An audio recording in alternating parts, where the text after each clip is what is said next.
Okay, ఈరోజు మనము ఎక్కువ తక్కువ అనే వాటి గురించి తెలుసుకుందాం. ఇక్కడ బౌల్స్లో కొన్ని వస్తువులు పెట్టున్నాను చూడండి. వాటిల్లో చాలా ఉంటే వాటిని ఏమంటాం? ఎక్కువ అంటాం. కొంచెం ఉంటే తక్కువ అంటాం.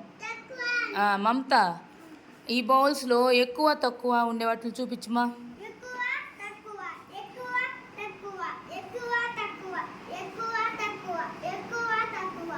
ఎక్కువ అంటే ఎన్ని ఉంటాయి? చాలా. తక్కువ అంటే కొంచెం ఉంటాయి. వెరీ గుడ్, క్లాప్స్ కొట్టండి మమతాకి. అఖిలానంద్, నువ్వు చూపించమ్మా.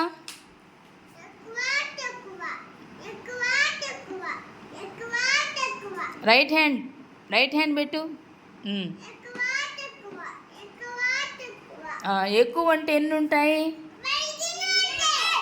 తక్కువ అంటే వెరీ గుడ్, అర్థమైందా? ఎక్కువ తక్కువ అంటే క్లాప్స్ కొట్టండి అందరూ వాళ్ళిద్దరికి. ఇప్పుడు జంషీరు మస్తాన్ భాష చెప్తారు. ఎక్కువ తక్కువల గురించి వాళ్ళు చూపిస్తారు ఇప్పుడు. ఓకేనా?